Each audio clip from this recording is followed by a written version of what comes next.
The content of this podcast is for informational and storytelling purposes only and is not intended as medical advice. Please consult a qualified healthcare professional for any medical concerns or decisions. Welcome to Partner Perspectives. Thank you for joining. Today we'll be talking to Caitlin, a mom of 2 daughters that she fostered and then adopted.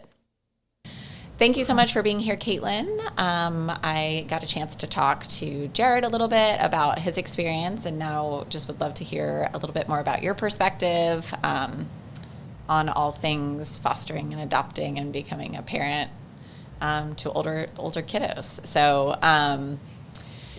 I guess what I want to ask first is you and Jared, I know, were together for a while prior to deciding to become parents. And so what was life like before you were even thinking about fostering, like for you and Jared? What did that look like? I feel like it was, both of us are kind of homebodies, and so we don't, I don't have that classic story of like, oh, we went out every weekend and like we're partying and stuff. I have some friends who like that their life changed after they had a kid and that was their story. Yeah. I work a lot. Both of us have worked a lot. So both of us have had different stages of our careers where we worked a lot of hours. And then when you're home, you're just really tired and have to recuperate. So really most of the time pre-kids during our marriage, one of us or both of us sometimes overlapping, I feel like the big part was getting our careers up and going. Yeah. And then just kind of the normal resting at home and seeing family, etc. Yeah. Okay. And in terms of deciding, like making the decision to foster, to adopt, did you evolve to that space? Did you know you wanted to do, at what point did that sort of start becoming a thought or an option for you? Yeah. I bet Jared's going to claim it was his idea. He probably did, didn't he? It was not. It was mine. I'm just kidding. I don't think he actually said. Okay. See, he likes to claim a lot of things. I don't. Yeah, it's kind of all fuzzy in my head, but people ask me all the time. They just assume we have infertility or something. Yeah. People just assume that about when you adopt. But. No, maybe we were. Maybe we did. I don't know. We just don't. We never really tried. So, I think when I've always wanted a family, personally, but I just never had a dream of having my own biological child. And so I think when I started, in my 20s, and you're starting to think about having a family, having a family was never synonymous for me with being pregnant and having a baby. Okay. So that was kind of always in the background of but I didn't really start thinking about that till older for obvious reasons. And then I got into residency, and I'm an OBGYN, and really solidified that I didn't really want to. I was like, I'm good. I'm supporting pregnant people all the time, and I also can see all the things that can go wrong, and I know that's not a way to think, right? Because 99% of the time things go perfectly fine. Sure. But I was like, oh, that's an added benefit to not doing it, because I was really in the thick of it. Sure. And then we started that. So it was during residency that we started looking at foster to adopt in particular, but we weren't living in the state that we thought we would live in long term, because we were in North Carolina. So I think those were when our conversations started, and we started looking into agencies at that time, but we weren't able to really do anything because we thought we would be moving it. All of it's very state specific through that path. So it's not like if you did it in North Carolina, it'd be easy to be just transfer all of that. It would be going through the process all over again. Yeah. Got it. So it got put on hold a little bit. Sure. At that time. That makes sense.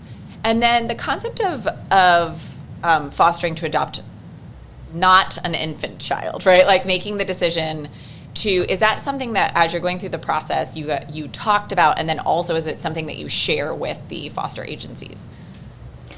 Yes, you do. So every state is very different. I have a friend who's ironically going through the foster to adopt certification process in Texas right now. So I've been talking with her a lot about it, and it's crazy how different it is by state. And also if you were going through a private agency versus if you're going through DSS. And so we decided to go through Richmond City DSS. And so that was a process into itself. So here in Virginia, going through DSS, there is not a foster to adopt path. Versus my friend, for example, who's going through it in Texas, there's a foster to adopt path. So she fosters with the expectation of adoption. Here, it is like you are fostering or you're adopting. It's like one or the other. I think some private agencies might work with you a little bit more on that, but when we went through Richmond City DSS, and it was like one or the other.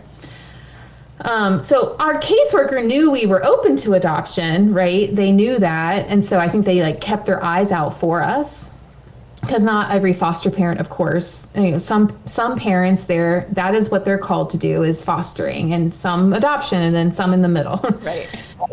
So it's not like a set path if you're going to adopt from foster care or not. So that's a little complicated. So you can't say, oh, I want this age group and I want to adopt this age group. It's like, no, you're fostering. And then they just call you with anything. Got it. So we were technically foster parents, but our caseworker knew, keep an eye out, right? And that's how we got our girls today, is that they were just keeping an eye out for us. Yeah. But when we first started, I think we initially were talking about younger kids, but we never really had like a reason why. And then it kind of morphed over time. They also need people to be open to siblings, and they also need people to be open to older children. And, it just felt right when it landed in our lap. Yeah, that makes sense. Do you feel like you and Jared came to the conclusion about this idea like around the same time, or did it take some time for him to digest that concept as you presented it to him? Yeah, we were definitely not on the same page through everything. Yeah. I mean, we're never on the same page through major life decisions. It's just in general that we're very different people. And so I don't know why, but here we are. We chose to be together as very different people. So it's not really surprising. Yeah. I mean, in memory, and he probably has a different perspective. I think from the foster to adoption process in general, I think I was first, and then he came along, even though I think he likes to say he did, but whatever. Yeah. Here we are. And then I think when we started looking into it, like that time in residency, like I mentioned, where we started talking to different agencies to get like a vibe of like how this works. But we were living in North Carolina. I was focused more on the younger kids. Mm-hmm. And I think that is all born out of a little bit of guilt, because I know Jared would have loved to have a baby, and he really, and he loves kids and loves being a father and all the things, but that just wasn't something that I wanted to do. And so I did feel guilty about I was pulling him into this a little bit. So I was trying to compensate and say, well, we'll just get little kids, as a way to compensate for my guilt of kind of not giving him that, not giving him that baby, right? He would have been happy to have. But then I remember distinctly that it was randomly one day where I talked to him about the ages, and he was like, I don't care what age they are. And he was so clear about it. And so I was kind of focused on the younger ages, but not because I necessarily wanted younger kids, but it was more out of that's what I thought he wanted. Right. But then he was like, no, it doesn't matter to me. And that was really freeing when he was clear with me about that. So yeah, we definitely weren't on the same page. Yeah. But then after that, we were, right? Yeah. We were just kind of open to whatever God was going to bring to us for our family. And then we fostered different age groups, boys and girls. And then our girls, obviously, that we have today are with us, and we're older. Yeah. They came into our lives. Gotcha. So just to touch on, you had a set of siblings that came into your lives. I think maybe it was your first, and they were a little younger, but just to talk through like what that experience did in terms of laying the groundwork for your continued fostering. Like, just walk me through that experience a little bit. Yeah, that was really hard. I don't know what Jared talked about, but it was hard for a gazillion reasons. It's also hard because in my professional life, I interface with this child welfare system a lot. And I see a lot on the professional side, right? So there's always a barrier because it's not in my home. Right. Where so many kids and parents, I think, fall through the cracks and also don't get appropriate care and support when they do. And so for me, that didn't go well from the start to the end, our first placement. And it just was really, I think it was really hard for many reasons, the way it started and the way it ended.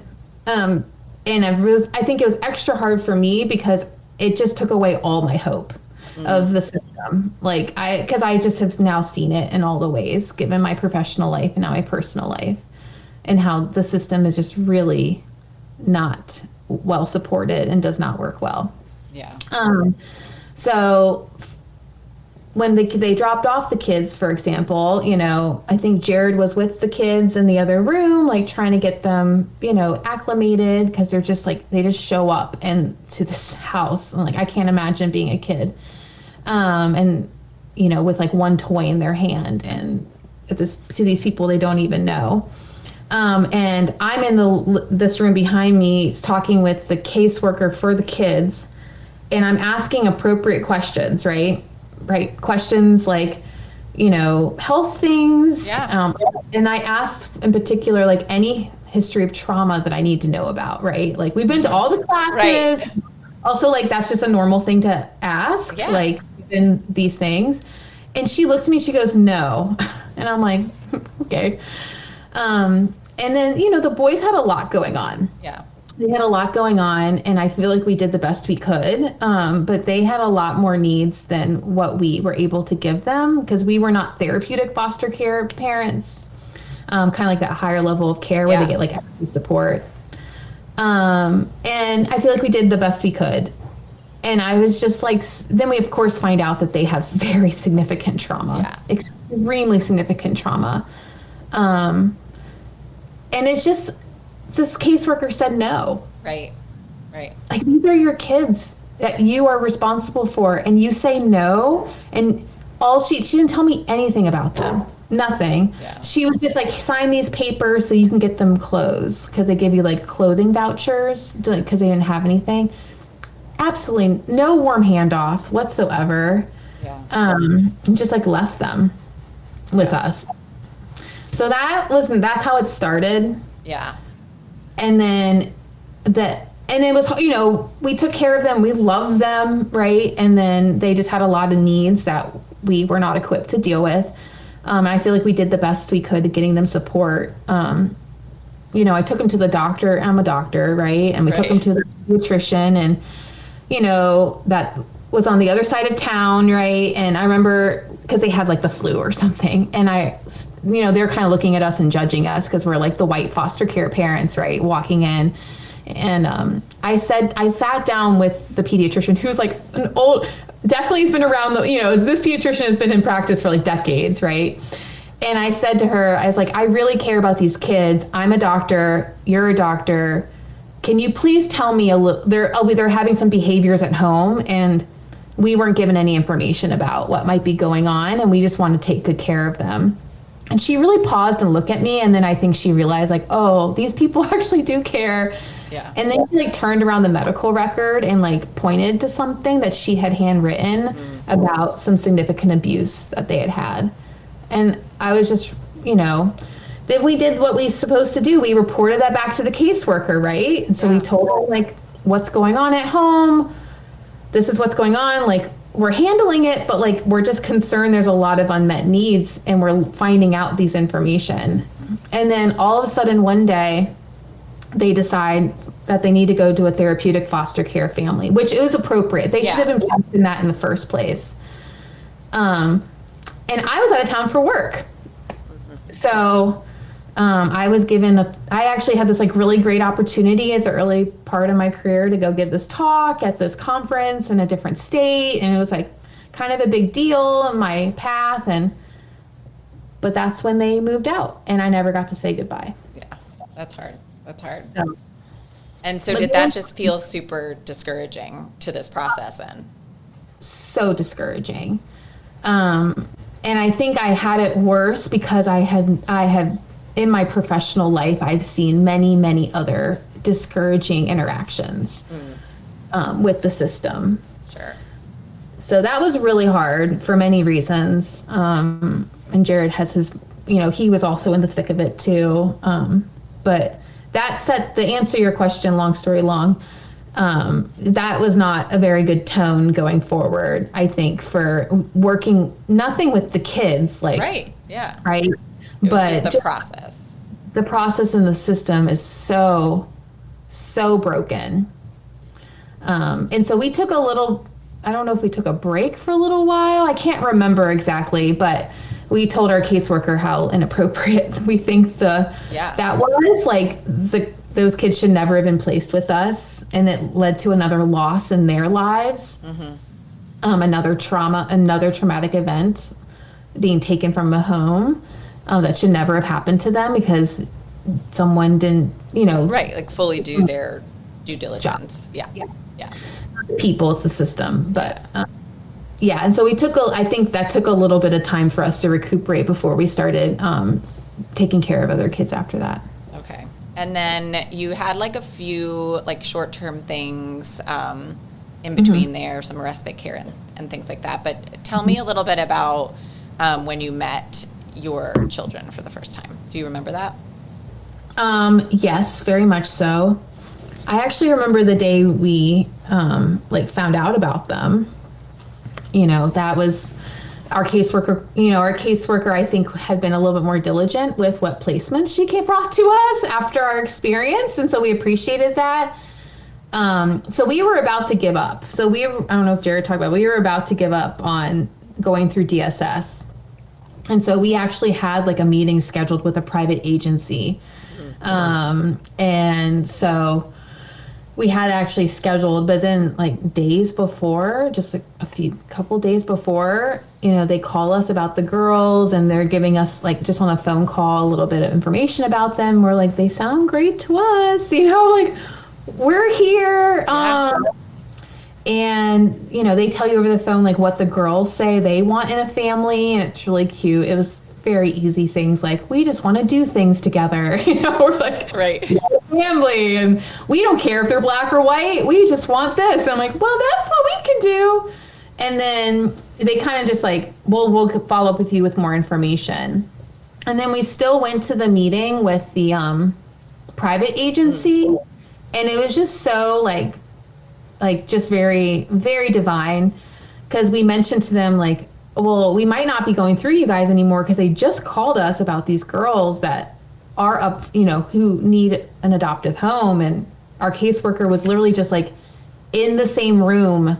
So like apparently some caseworker was on the phone talking about the girls and our caseworker was like in the same room and just overheard it. And was like, and that's how it happened. Wow. And the private agency people told us, they're like, oh yeah, we talked to them the other day because they had reached out to us because they were going to maybe have the private agency help the girls find that.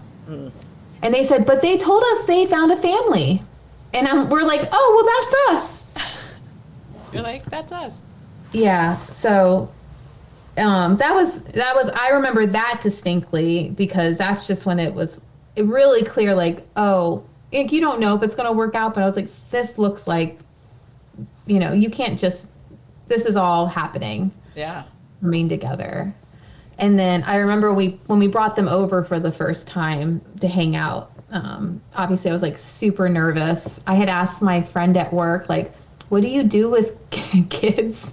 I was like with two girls at this age. And this other doctor I work with, and she gave me some recommendations and she gave me like this tie-dye box like to do tie-dye, and she's like, and you can make these like some craft things, and I'm not crafty at all. And so, but I was thankful we had some crafts, because the girls, that was a really big therapeutic thing, like our first year or so with the girls, is doing crafts together. They really like that. Yeah. So, you know, stepping through, so now they're spending time with you, it's pretty regular. And they didn't move in with you full time right away, right? So, and they were how old? 9 and 10 when you started spending time with them? So let's see here. 2022, they're 13 and 14 now. So no, 10 and 11. Okay. So they were spending time with you on occasion. Just remind me what that was like. And like, did that help with you and Jared in terms of like starting to figure out each other's roles in their lives? Oh yeah. So it was, I mean, all the caseworkers have told us they like love our story because it's like the way it's supposed to be. So the girls were living with their grandparents, and their grandparents are like the kindest and most amazing people. And so we, for the first 6 months, I guess, we were driving over to see them. And I was like in rec basketball, so we would go to her games and other random things, reasons, just finding reasons to go, like some type of event of some sort to go hang out with them. And then they started coming to see us on the weekends. So they started staying with us. And then for spring break, they stayed with us for the week of spring break. And we had Grams and Pops come over to our house while they were living with us. Okay.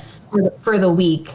And it was really cute because they were in some like, I got them into like some summer camp with with Parks and Rec. And so they would go do like random things during the day and bring home random things. And I remember they're like, Grams, Pops, come look at what I made today, and show them their rooms. They were staying in the same room at the time, and this is where we live. And so I think it was the best transition you can have. Yeah. It'd be a hard transition no matter what, but I feel like it's the best it could have been. So yeah, they stayed so there was a lot of weekends and spring break week, and then they moved in with us the weekend after school got out. Okay, for the summer. Yeah. Mm-hmm. And did you feel like that did help in terms of, we talked a little bit about Jared's role as not like a fully stay-at-home, but kind of the stay-at-home role. Do you feel like during that time that sort of helped define it, or did things not really like settle in until they moved in permanently in terms of y'all's roles? Yeah, I don't think things really settled into roles until they moved in. Yeah. Like it was, and the girls also, for them, moving in versus when they were just staying on the weekends, I think for them was very different of a transition. And so after they moved in, that was a lot more to go through because it's what that means, right? So I think our roles, the weekends were great, and I think that was good and all the things, but it was very different after they moved in. Yeah. So like one thing is very part-time and one thing is very, very full-time. Yes. Yeah. So obviously, like, your career is important to you. You work really hard. And so obviously becoming a full-time parent on top of having a full-time job is just a huge change. So what was that transition like, especially because you started with them full-time in the summer when they didn't have the routine of school? So what did that feel like? It's kind of a blur, to tell you the truth. I feel like the last 3 years are kind of a blur. Welcome to parenthood. Yeah. I don't. That first summer they moved in was really, really, really hard. Yeah. Especially, she struggled. It was just a lot. It was a lot of transitions. And then the school year too, and we have this problem, like she was in the school, but she probably should have been in a different school. And it was a lot. It was a lot on the kids, a lot on them. And so, and then I'm working still. They're not infants. Like, I'm not going to take like a 12-week maternity leave. So, and they're like, doing things. They're going to summer camps. They're going to school. You know, I think I got them in like a lot of random summer camps that summer to keep them busy and still engaged. But it was a lot. It was a lot. Yeah. It was a lot. I really, to tell you the truth, I don't know how I got through that. So. Yeah. Yeah. No, I think that's kind of an important piece, right? To understand the pressures of all the things when you're going through something like this. Now, right? So now that you are settled into, you know, more of what the roles are, and obviously having teenagers, things evolve a lot, but do you ever feel like a sense of pressure or like mom guilt or judgment because you are like the breadwinner and the full-time working parent? 100%. I'm pretty good at not comparing myself like to other moms particularly. And I feel like that's actually easier for me because our family just is very different than other families that especially like work colleagues, right? We are our own family. Our family was created in its own way that no one can ever replicate. And here we are. So I don't have a lot of that issue. Like I think some other women deal with more often. Mm-hmm. It's just like, you can't compare anything. Right. Just like no comparisons.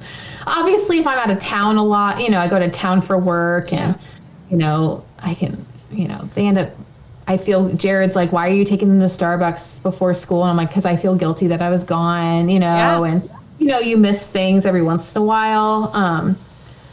But like, I'm not feeling, you know, the girls are also seeing an example of a woman who has a career and really cares about what she does. And I'm present, you know, I'm not like an absent parent. Like I feel like I'm a really good mom. So I'm feeling very good about that now. Now, this is a recent thing. I just got to this point, I feel like this past summer or at the end of the school year, kind of.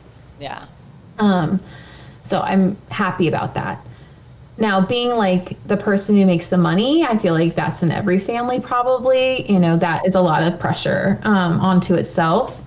And so that's pressure, but I feel like every family has, if there's someone who is the main breadwinner, you have that pressure on you.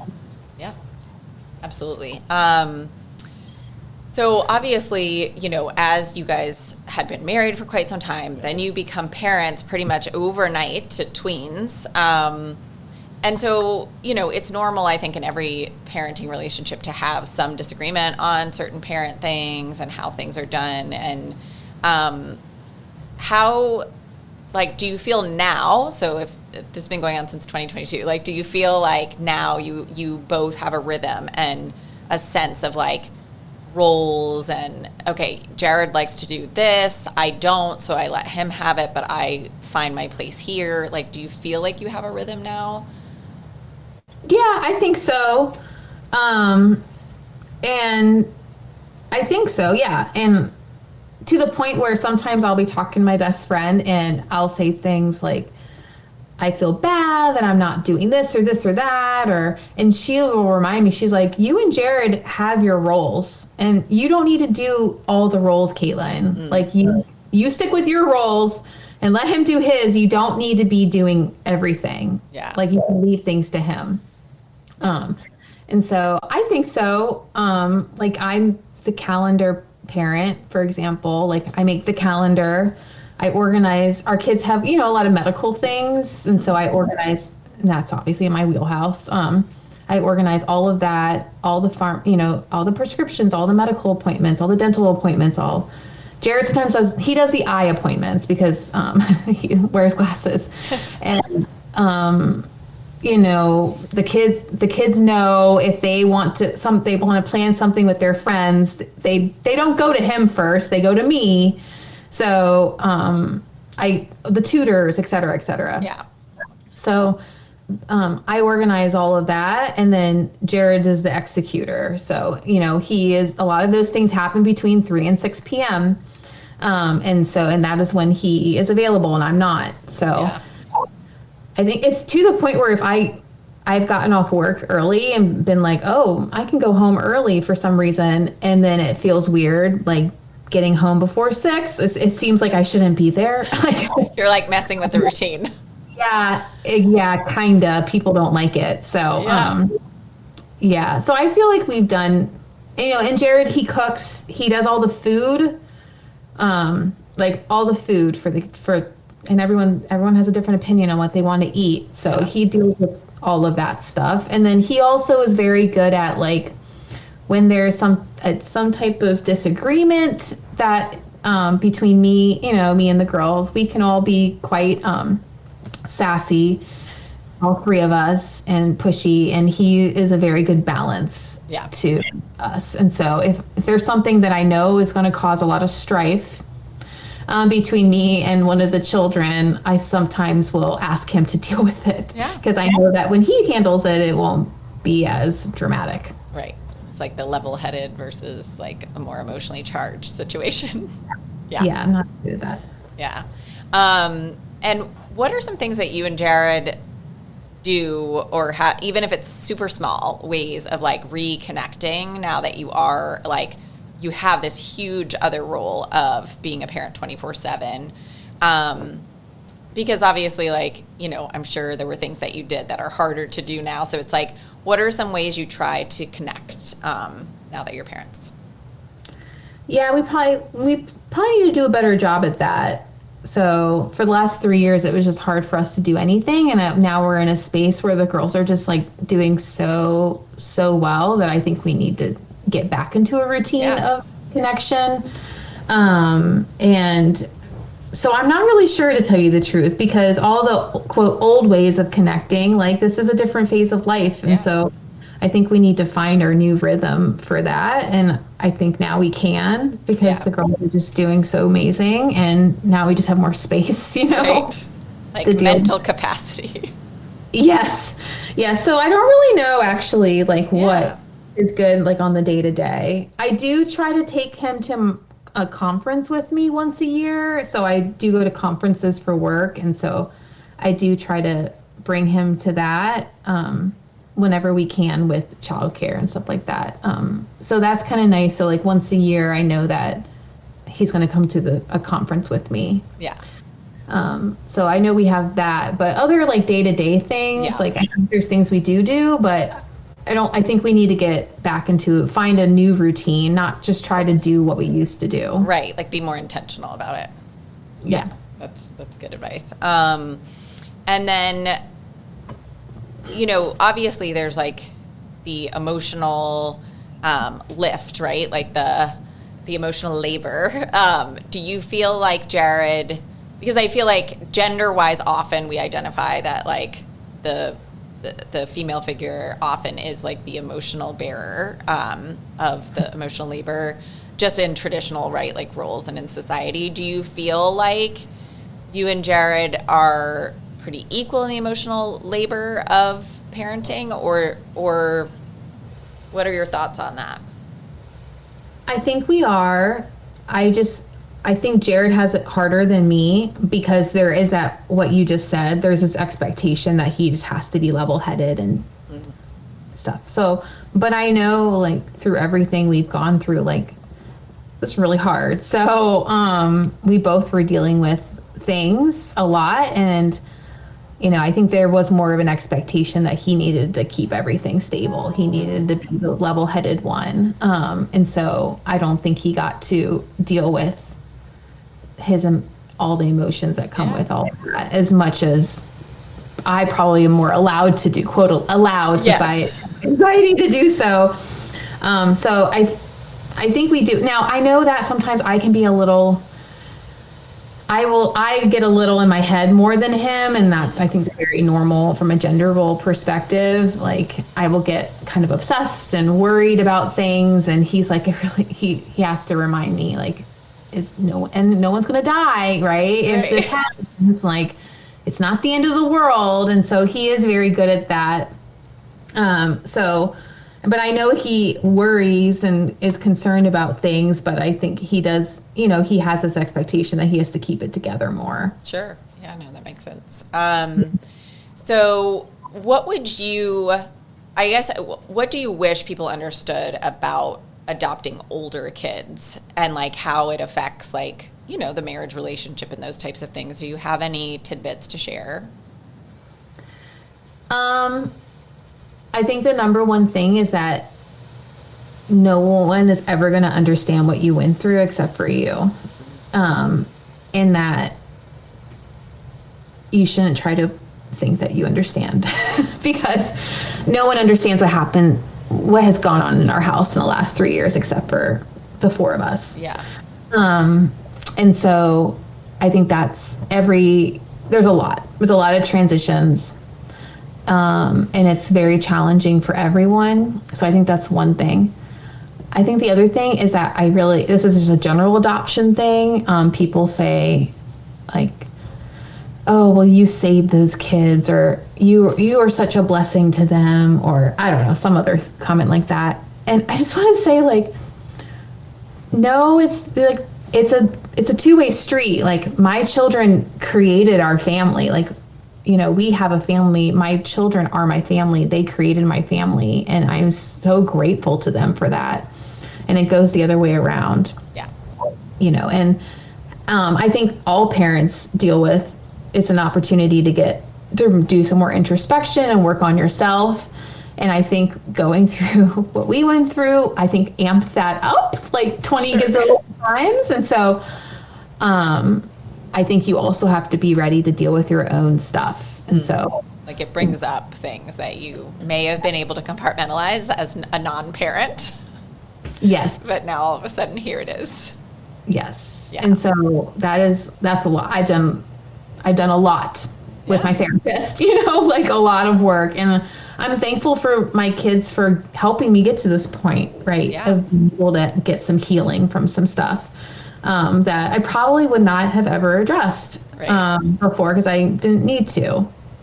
Right. The stakes feel different, I'm assuming, when you have people relying on you, your children relying on you to be whole and healed and all those things, right? So that you can model that same introspection for them. Okay, so to wrap up, what would you, when you look at your family now, what fills you with the most like pride or like what feels like a resonating, happy feeling about your family now? Now, like my children are healing. They're always going to have stuff from their past, right? Sure. That is never going away. And we're not trying to ever forget anything. We're not ever trying to pretend like things didn't happen. But there is healing that can happen from past that can equip my children to move forward and be, you know, have productive lives, number one, you know, and also just, you know, love themselves. And, you know, they're teens, so they struggle with that in general. You know, that is a hard time for teens. But they're now at the point where when we have a bad day in our house, the reason why is because it was something that's related to normal teenage years, right? Yeah. You know, there's always stuff underneath that's like life in general, but the spearing sword is not the trauma that from the past that's really getting in the way of them being able to live the lives that a 13 and 14-year-old girl should live. And my kids are now doing that. Yeah. That's exciting, actually, right? You're like, my kid has a normal problem. This is amazing. Yeah. And they deserve that because they didn't get that for a long time. And now they are. Yeah. Yeah. I love that. Well, thank you so much for sharing everything with us today and sharing your vulnerability and, you know, these thoughts, to your point, are super unique and unique to your family, but does bring a sense of community to others thinking about fostering to adopt or that have adopted older children and have had some parallel situations. So I really appreciate that. Yeah, no problem. All right. Have a great day. Thank you.